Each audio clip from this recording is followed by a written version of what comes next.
down the hammer and pick up the pencil. You're about to listen to the Savvy Radio Show. Learn from real-life real estate investors, experience revealed with the Savvy Landlord as your host.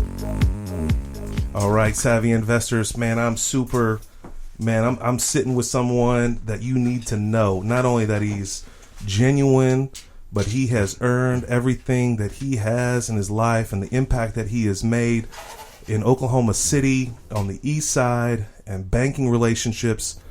So first, I'll just throw the name out, and let me tell you how I know this gentleman. And this is Toby Brown, Oklahoma City, the Brown Group. And Toby, I don't know if you know this, but John Day he lives vicariously through you. This guy builds apartments. This guy, he's one of the largest customers of our bank. I'm like, I don't give a rip. And then one day, you and I have lunch together at the First United, kind of luncheon, and you were just a wonderful man to get to know. And I'm like, one day I'm going to interview this cat, and so it's an honor to have you on the show. Welcome to the Savvy Radio Show. Absolutely. Thank you very much. And before you get started, let me just say congratulations to you as well on your success, and obviously with the radio show, man. You're doing great things, so I'm very happy for you and looking forward to what's to come from you as well. All right. Yeah, my goal is to put Oklahoma on the map. I'm like JB the rapper, but in real estate. If you don't know who JB is, you need to check him out. So let's get started. How in the world... How long you been doing this as a real estate investor? I've been in business officially about 13 years now. Wow, that's a short amount of time. And what you've done, you have a brokerage? We have a brokerage, yes, absolutely. So we're kind of a full service real estate company. We got the brokerage, and then obviously the investment hub, and we do construction as well. Yeah, I see your little trucks rolling around. Are they maintenance trucks? Are they building? What are you building? Both. We have a full service maintenance team. So those are probably the trucks you see running around town. And then we do some construction as well, build outs, remodels, complete rehabs, and that type of thing. So, all right. So how did you get started? All of a sudden, this superstar success doesn't happen overnight. 13 years ago, how'd you dive into real estate, and how'd you get turned on to it? Walk us through your process there. Well, to be honest, I was just any other average 26-year-old working 2 jobs. I was putting myself through school actually at the same time. So I was working 2 jobs and going to school. And my mother, who actually was a realtor and still is, she encouraged me to get my real estate license. She said, I think you do really well at it. Maybe it's something you can do part-time on the side. I said, well, Mom, I'm already working 2 jobs and going to school. I don't know if I'd have time for that. Well, what were those 2 jobs? I was working at a company called Avaya, which was a telecommunications company. It was a spinoff from Lucent Technologies. Okay.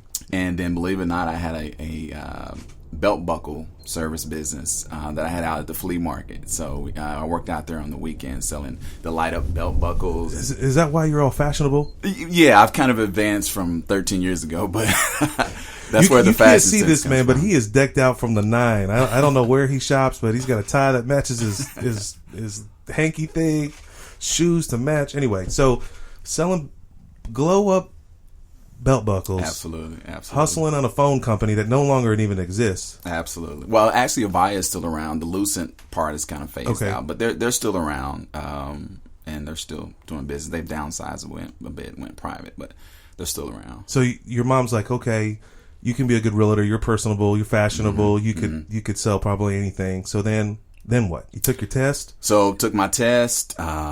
Took me a couple tries, but I finally passed my test, and that's normal. Just so you know, right. No one ever passes it on the first one. Right. So I linked up with a company in Bethany, actually called Platinum Properties. The broker there was Ray Richards. He's still fitting. Around, I believe. So fitting. Platinum. Yeah. Okay. Definitely. So I linked up with Ray, and started doing deals, man. I started selling part-time, like I said, mostly on the weekends and some evenings, and I just fell in love with it. Just the transactional realtor? The transaction part of it, man. Finding listings, getting connected with people. Yeah, the challenge of every deal, the rush of being able to, figure things out, and put deals together and bring people together. And, I realized immediately that that's something that I wanted to do. Just the flexibility and being in control of kind of my own destiny. Okay, so now you're just a basic realtor of sorts. Yeah, so how'd you dive in and start? Did you buy a rental property? How'd you get turned on? Because most real estate agents, they just think it's a job. Yeah, and it was for me also at the time. But when I figured out that this was something I wanted to do, I had to kind of come up with a plan, right? So I couldn't just quit a full-time paying job that I've been at for 6 years at the time. And just start doing real estate. I had bills and responsibilities, so I had to kind of plan. So I kind of scheduled out a 6-month plan to exit my job. And so just based on real estate? Just based on real estate. So I started to get really aggressive with my savings. And 6 months later, I just kind of went out on a leap of faith, went full steam ahead. And so it was rough. For real, 6 months you went full-time? Yeah, as an agent now. As an agent, yeah, just strictly an agent, just selling, just hustling. Yeah, absolutely, Dang. Absolutely. That's scary. Yeah, it was very scary. It took me like 12 years. But anyway, so 6 months. So now you're an agent. Now you really have to get listings. You really have to hustle. Absolutely. And you were working for Platinum at the time still? Yes. Okay, so how did the bug of being an investor, getting property come in? Well, I kind of caught the bug at Platinum, honestly. There were a couple other brokers there that had a few rental properties, and that's kind of how I kind of got the sniff of what the potential could be. And so I started to kind of run the numbers, right? And so, cash flow. That's the important thing. I need cash flow because maybe 1 month I don't want to sell or I don't, do as well. So what can I do to make sure that I have some continuous income? And the rental property thing became obvious. So I started to do my research. And back at the time, I don't know if you remember, Countrywide was around, and they were had some very favorable terms related to investment properties. So I started to look, in the open market, and I found a little house on the south side of Oklahoma City, 3120 South Stoltz. I never forget that address. I lived on it. Stoltz when I first moved here. No lie. Is that right? It was like $350 a month. Okay. Yeah. That was 1996-ish. But anyway, keep going.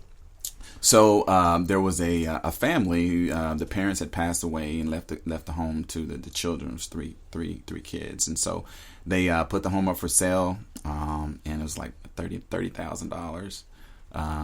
Got in it, negotiated, got it down to $28,000. So I bought it for $28,000. Put 10% down. Countrywide had a 90% program at the time. And got my first rental home. It didn't need a whole lot, just paint, carpet, cosmetic stuff. Now, Stoltz is kind of a, drive-by kind of area. Yeah, it's changed over the years. But back then... We're talking about the airport, right? Yeah, out that way. Yeah, absolutely. Okay, off near Southwest 29th. Yep, Southwest 29th. And so you just dove in and bought this crib. Just dove in and bought the crib, man. Luckily, I had the stability of my work history and things like that I were, able to utilize. You can't just walk in and get a 90% loan with just as a realtor with no history, no investment history. So I had, kind of built up the stability, from my work history, and I was able to do that. And so that first deal went well. And so at that time, it became obvious to me that there was some potential there. So you were renting it out just like a landlord? Yeah, renting it out within like a week, And then you just cash flowing straight out? I mean, no money down? Or well, I put 10% down, and it was a 30-year AM. So my payment was like $160 or something like that. Dang, you don't get those no more. You don't get those no more. Dang. No. So that you were like free money, $300, $400 a month. Yeah. And it was probably running and by itself. And so you got a strong work ethic. So then it just started from there. You were just out looking for deals and being an agent at the same time. Absolutely. So then what happened from there? You just started buying a lot as fast as you can? No, I wasn't in position to do that. Like I said, back then, you really had to have some heavy skin in the game to be able to get in some of these deals. So I started to kind of manipulate my finances to try to figure out a way to get in that second deal. So I had a credit card. I think it was a $10,000 credit card. I went and took a cash advance on it, maxed it out. I took the $10,000. I went down to the sheriff's auction. Dang. And I found a house for $8,000. And did you research this out? I didn't research it at all. I'll be honest with you. Okay, this is awesome. I didn't research it. You need to write a book. Hey, you're the guy. I'm gonna help you out. I'm for real. Man. I'm gonna show you how to do it. Show me how to do it. Keep going. So 8,000. 8,000. So I bought the house, and I went by right after the sheriff's sale, and I said, "Oh my God, what have I gotten myself into?" It was a dump. It was. What was it? South side, east side, northeast 34th and Lincoln, actually. Okay. Northeast 34th by the Metro Tech. By the Metro Tech. Yeah. Okay. And it was a dump. And so... this was as a tax sale. So they were behind on their taxes? No, it was a public sheriff's auction. So foreclosure auction. Okay. And, you know, I drove by and like I said, it was a dump. And it just hit me and said, oh my God, Toby, you've gotten yourself... you just bought you've gotten yourself house. Into a hole. Your car you riding in is more than 8,000. Absolutely. Absolutely. So, you know, from there, I started to... dive deep and try to strategize on how I could come out of this deal, you know. So I rallied up a couple contractors, and you know, I got my tools for my house, and every day after work, I would go by there and I would just start doing small things, you know, ripping out the sheetrock, ripping out the carpet, taking apart the plumbing, and I solicited some cheap help. This is awesome. And long story short, eventually we got the house in presentable condition, rentable condition. And I went to Chase back at the time. Chase used to do small investment loans? property loans. They don't do them anymore on single family homes. But I went to Chase. I said, hey, I got this asset. I got this house. It's free and clear. It's mine. I need to take out a loan on it. And they refinanced the property at $30,000. So you made money. I made equity out. I pulled equity out. I got some cash in my pocket. Paid off my credit card, and I was back. Free at crib. It I was back at it again. Dang! I mean, this is humble beginnings. Extremely humble. I mean, to look at you now and hundreds of units and building buildings and selling commercial properties, building apartments. It's just amazed to hear that anyone can do it. And this is only, 12 years, 13 years? 13 years, yeah. Dang. Absolutely. I cannot wait to see what you turn out to be. And I mean, you're just full throttle. So were you back was this, were you methodical about this? You were like, okay, I'm going to just slowly just falling into deals? Yeah, it became very methodical once the light bulb kind of went off that this is how, deals can happen. You know, it can go this way. You know, if I can build up some capital, I can get in deals like this, right? And so if I want to become a little bit more riskier, then I can get in deals like this. Kind of what avenue do you want to go? Wow. So you were already thinking about the future. Absolutely. On your second deal. And now you have money in your pocket. A lot of people just pull out equity and party with it. I actually did that one time. Yeah. I bought a Volvo. I don't know what's wrong with me. It's easy to do. Because I had a free $30,000. And I blew it all away, and I'll never do that again. But so you were strategically planning at that time at your second deal. Oh yeah. In what direction did you go? Did you go to the rougher ones, or did you go, or like back then when I was just trying to buy any property? What was your mindset then? Well, actually after the second deal, I caught a break and found a local community bank that took a chance on me. Was it First Security? That was First Security. Okay. Yeah. Ken Monier. Ken Monier. Absolutely. Okay. Absolutely. Awesome. So. They took a chance on me, and from there, once I figured out the system, of how to get in deals and what the financing 70%, it was wide open from there. It was wide open. Were you focused on that side of town, or did you just?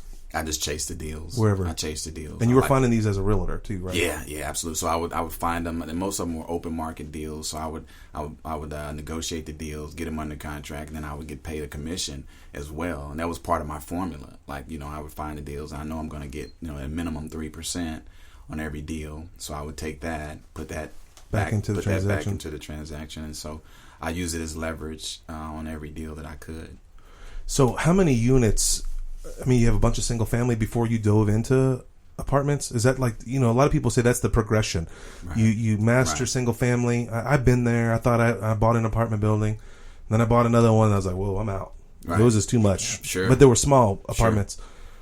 I mean, did you build an apartment building? I've never built one from ground up, but I've renovated one from the studs, literally from the raw studs. So in essence, it's almost like rebuilding. Sure. And so you're still what's your matrix now? Are you still just buying assets to produce income, Are you focused on apartments now? I mean, you're growing your brokerage. Do you have agents under you? I mean, or all of the above? Sure, absolutely. So we're still doing the single family home deal. I mean, that's kind of easy for us now because we have systems in place and we've kind of mastered that. So we still kind of chase those deals as they come.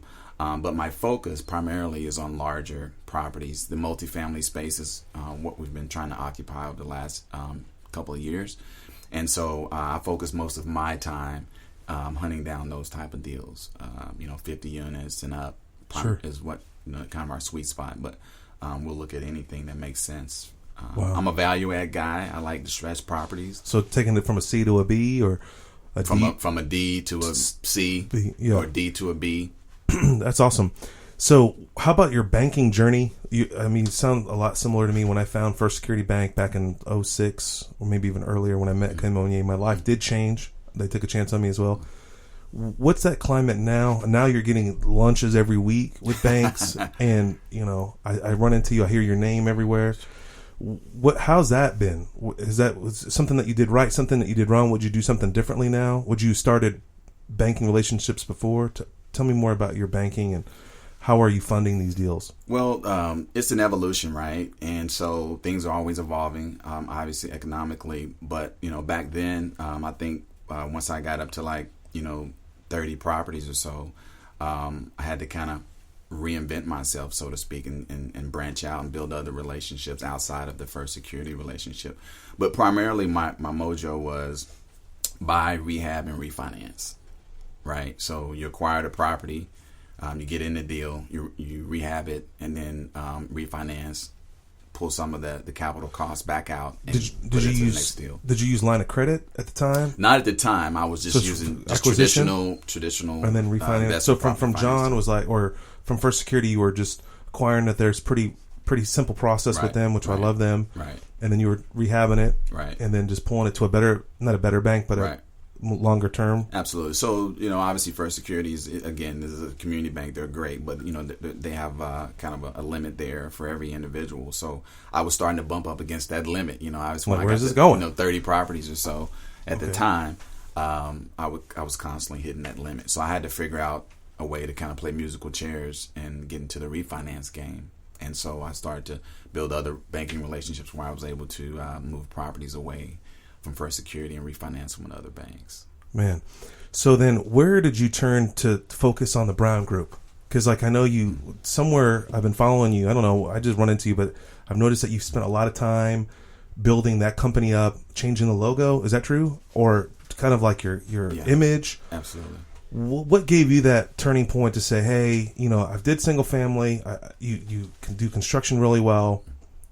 Now you're going to focus on the brokerage. Is that the kind of the dynamic of it, or was it the brokerage first, and are you hiring agents? And tell us more about, because it's just a great progression. You started as an agent, and then here we are. You have a whole company. Sure.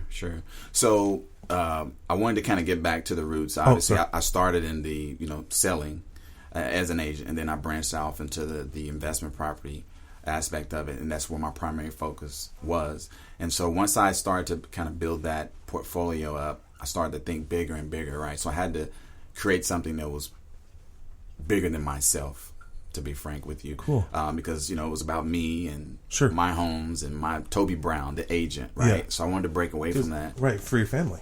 Exactly. And so that's where kind of the Brown Group came into fruition. And so you had to change your focus. Absolutely. Because before you were hustling for yourself. Absolutely. Hey, I'm Toby. I'll take care of you. Absolutely. I'll sell you house by house. Absolutely. But now you're changing your focus. What was that What was that paradigm shift there? The paradigm shift was, hey, I gotta first of all, I gotta start trusting other people to grow. I have to kind of get back to the educational component of my career, right? So I went to school, got a business degree plus a master's degree. So now it's time to apply some of this stuff. Hiring people, building a staff, running a company. Exercising some of the things I have learned in school, people, process, product, applying a lot of that stuff. And so that's where I was able to take advantage of my education. Man, that's exciting. And so one thing I've heard out of your mouth very well is systems. to scale this business? How many let's give the listeners an aspect of how large you are. How many people are you working with, and contractors and agents, and how many deals you're doing? Let's because people don't know the scope of what you're doing. Sure. So right now we have about 300 units, okay. And I got another 160 under contract. Nice. In terms of staff and the company as a whole, we have about 25 employees. That's full time, and some contractors as well. I recently hired a new managing broker. She's cool. going to build out the sales side, so we are hiring realtors right now. We'll get that phone number in a minute. Yeah, absolutely. So, I mean, the goal just to be put it out there. Our goal is to become a $100 million company by 2018. I like that. You got to have goals. And folks out there, if I would imagine working for you, you would learn a lot. If you're considering being in real estate, definitely consider the Brown Group. What's your phone number? 405-607-1311. If you're just dabbling in real estate, and I'm telling you, I would, if that was my dream and goal to get into real estate, I would mentor under you, because I know you're going to be hyping them up. I know you're going to have Saturday classes and teaching people how to look at property, buy property, sell listings. So if you are, I'm excited that you're growing this business, because you're going to give young people an opportunity to become wealthy through real estate, and absolutely. More millionaires are made through real estate, bar none. All right, so I got all juicy there. It was like an immediate commercial, because like I would be under you, because I would learn. I mean, I just like you, hard knocks. I figure fail, do it. I laid tile myself. Sure. I will never touch that mess now, but back then whatever it takes. Right, because now it's residual income. It's just amazing at where I'm at, and I started with nothing as well. I mean, it's a great story. So to build this large scale of a business, systems. How are you learning to do systems? Where'd you figure that out? Obviously you failed along the process, mm-hmm. and I have a system today. I met you today. I interviewed you. I sent you an email. Mm-hmm. You responded. You're a busy person. I was sensitive. That was my system. I wrote an email out. It was a system. How are you creating systems, and how'd you learn about systems? Tell us more about that. Well, a lot of it, to be honest, was trial and error. Making a lot of mistakes, and trying to figure out a better way to do things. But what I realized, ultimately everything happens to people, right? And so as a business owner, as an investor, as a team builder, whatever the case may be, you have to find a way to get the right people on the bus. For me, I consider myself somewhat of a visionary, so I know where I'm going, right? And it's just a matter of getting the right people on the bus to try and make that journey with me. So once I figured that out, then I shifted my focus to what are those core components that I want? Who are the people that I want on the bus with me? And so I look for those qualities in people. Awesome. And so that is a system within itself, obviously. But once you kind of get that down, now you're creating a culture. Okay. Right. And so those same people that you recruited, now they're creating the culture for you. You don't have to do anything. The system is working on its own. Right. Okay. So what gave you the mindset to go, like, say, hire a marketing person? Sure. Because a lot of entrepreneurs, they're cheap. They want to save $1. Right.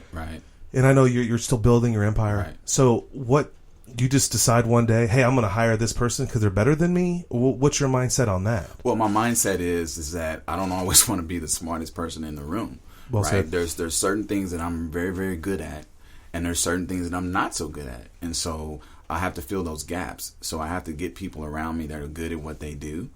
Like hanging sheetrock. Like, I can't take like I have my guy Brent here today. He's one of my marketing reps. He takes all our photos of all of our properties and creates all of our social media. He's great at that. That's right? his gift. I'm not so good at that. He's great at it. That's his gift. So I have him here today doing that. And that's what it's really about, just getting the right people in place. And getting that specialized person. Absolutely. So someone that's really, so you don't have the guy that's on the marketing trying to balance the checkbook. A large part of our profitability goes back into the business, man. Just back into the business. The machine. Hiring the right people, recruiting the right people. I spend it all on the business, to be honest with you. Sure. It's a tax deduction as well. So soon you'll have your own studio and you'll have your own podcast, I hope. And, yes, indeed. And I'll be one of your guests. Yes, indeed. All right. So you mentioned briefly that you have an MBA. Is that right? Yes. Okay. So you value education. Now, you probably haven't listened to all my podcasts. Sometimes I poke fun at people that get a degree and they're making $10 an hour. I mean, I know a lot of people that have a bachelor's or $40,000, $50,000 in debt and going nowhere. How you going all the way to the top of an education? How's that? What have you learned that you have cross-used in your day-to-day operation? So basically, all the folks out there that have master's degrees, MBAs, I'm going to give you love on this one because he's an educated person. How are you applying that education to your day-to-day business now? Oh my God, over so many spectrums, every single day, from the financing aspect, knowing how to read a balance sheet, knowing how to read a cash flow statement, an income statement.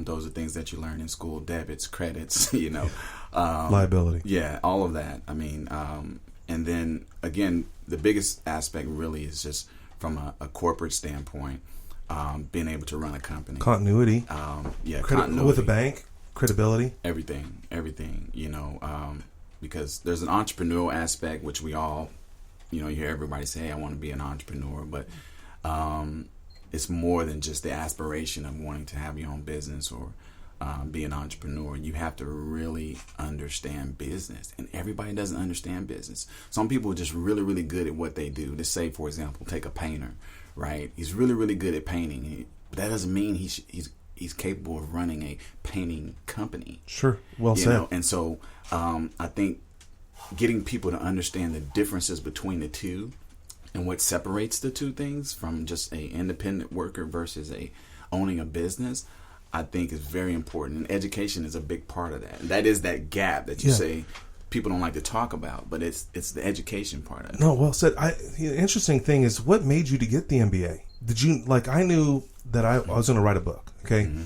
Now, the only reason, and a lot of people may or may not know this, but I was sitting in a real estate class, and I knew that one day the banks were going to cut me off. I just knew that I was going to hit my lending limit, and I would have to go out and raise private funds. Mm-hmm. And I figured, hey, if I'm going to raise private funds, I have to create credibility. I don't have a college degree, so I'm going to write a book, and then that actually has helped me when I walk into a bank today.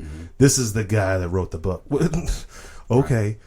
So with your MBA, what made you decide to do that? Was that similar in concept?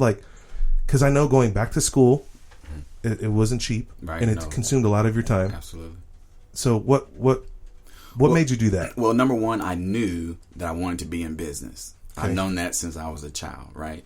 I just didn't know where and how. So I wanted to give myself options. So if I wanted to climb the corporate ladder, okay, I equipped and prepared myself to do that, right? I was already kind of working in corporate America. So if I wanted to make more stay in corporate America, make more money, advance in my field, then my education was going to be the was this something from your parents too? Were they encouraging you to be educated in that regard? Well, they set the standard. Both my parents have college degrees. My mom has an MBA as well. Cool. That's fantastic. So they kind of set the standard and kind of put that out there.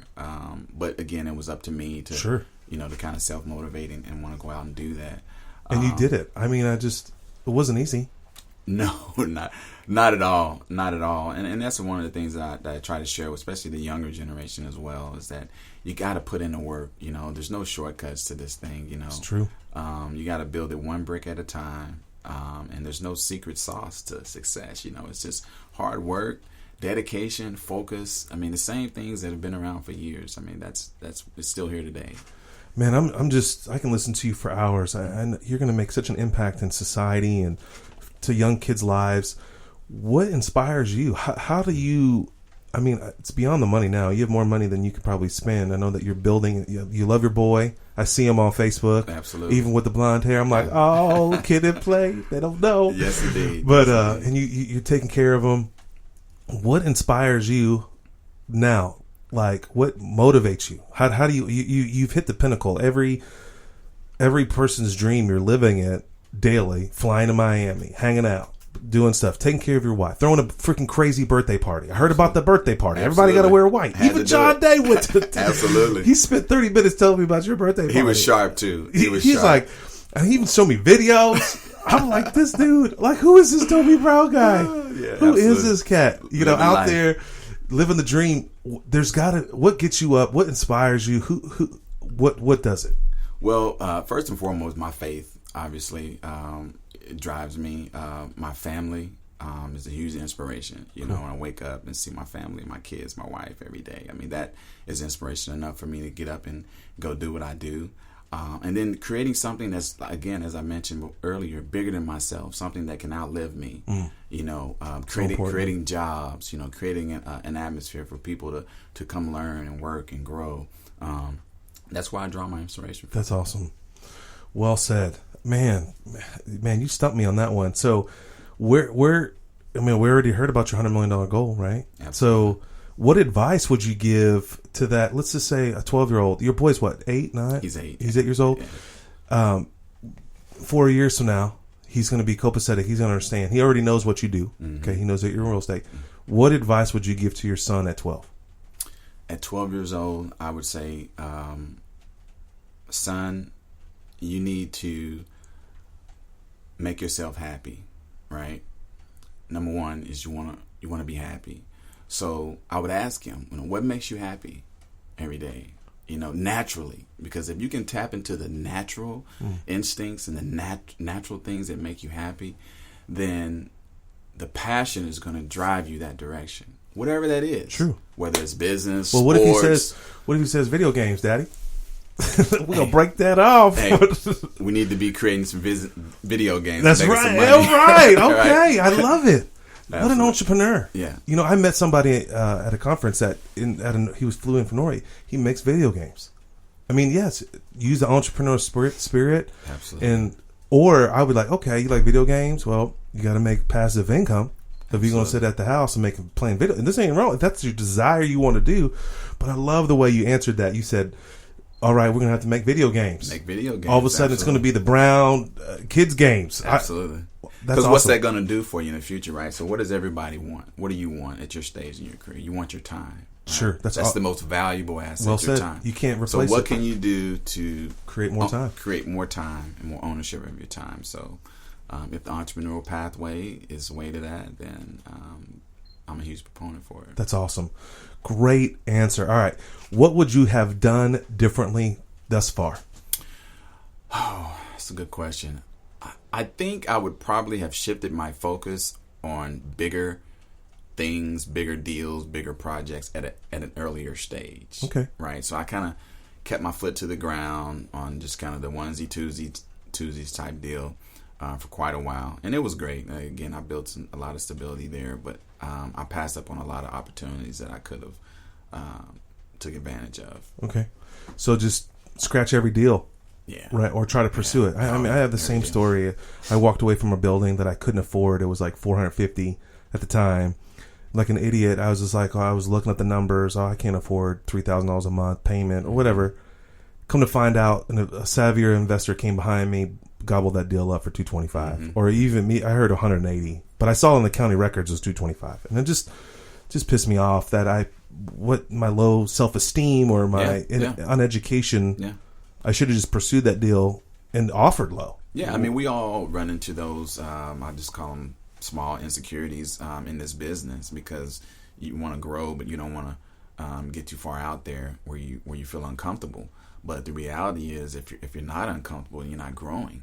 Yeah. So sometimes you have to be uncomfortable and just take those risks. Well, I have another question popped in. So I know do you have a lot of houses on the east side? I mean, I know the lower. Okay, so I'm real heavy on the east side. Do you really think they're going to revitalize the east side? I think so. I definitely think so. In what time frame? I would say in the next 5 to 10 years, you're going to see a major transformation. That's a realistic. In city. See, I'm thinking they've been saying it for years. 36 and Kelly, the giant center over there. I'm like, yeah, that's going to take $20 million to shape that up, and I hope they do. I have a bunch of houses around there, but anyway, I was just curious to see because everyone they broke ground on that a couple weeks ago. Actually. Did they really? Yeah. You sure? Well, across from Corbin Realty. Yeah, they had the media there. They had the shovels, the hard hats. I mean, man. So maybe I should hold on to my. I'm trying to dump some stuff. When you're shoveling dirt, you know what I mean. It's serious business. Yeah. All right, man. Well, Toby, is there any other encouragement you want to give out to people out there before we wrap this deal up? I would just say again, educate yourself. avoid the shortcuts because those can get you in trouble, right? Well said. You don't want to get this facade and this euphoria that things are one way and they're really not. So educate yourself. Don't cheat yourself. Try to learn every aspect of the business. And that was very important for me. I mean, from contractors to even the banking relationships, you want to know the language, right? You want to know what these people are talking about. Dude, so that you don't get taken advantage of. You're about to be a guru up in here. Hey. Within 3 minutes, I just got 30-minute interview, and I swear I learned more. Absolutely. Know the game, inside and out, know the terminology, learn about banking, learn about financing, become educated. Absolutely. Dude, quote Toby Brown. All right, so I know you're extremely busy. Okay, so we're going to throw out your office number, but if you want to be an agent, if you want to learn under this great wing called the Brown Group, what's the phone number? 405-607-1311. And you have a website? We have a website, thebrowngroup.ok.com. Brown Group OK. Also, brownrentalhomes.com. Brown, if you're looking for a career to rent, they won't be mad to rent it to you. All right, well, Toby, thank you so much for your time. It's been a blessing to have you, and I'm just glad that you're in Oklahoma City. I know that you're going to probably branch out worldwide. You never know, but I'm glad I got to interview you first. I don't know if a real interview, but is this your first podcast radio show? I think it is. I think it is my first podcast. I had to sneak you in. Yeah, man. So we're both 10 years from now. We'll look back on this. Hopefully, I'll be following your shoes. All right. Well, I appreciate your time, man. Thank you. Investor Weekend is not far off, with over 10 information sessions to increase your portfolio. Log on to www.investorweekend.com. Whether you are a seasoned investor or never purchased a property before, you don't want to miss the Investor Weekend. Join us for a powerful, knowledge-packed weekend with over 10 informational sessions that are bound to enlarge your real estate investments. You will hear from the best national and local real estate investors that will share practical and relevant experiences with you, the investor. There will be several networking sessions to connect with other like-minded people for potential funding, partnerships, and yes, hot deals. Go to www.investorweekend.com. Did you know we meet once a month for the Landlord Lunch Meeting? The third Wednesday of every month. Go to landlordlunch.com. Thanks for listening to the Savvy Radio Show. Glide online and listen to our other motivating episodes at savvyradioshow.com. Connect on Twitter at LandlordBook and always be buying assets.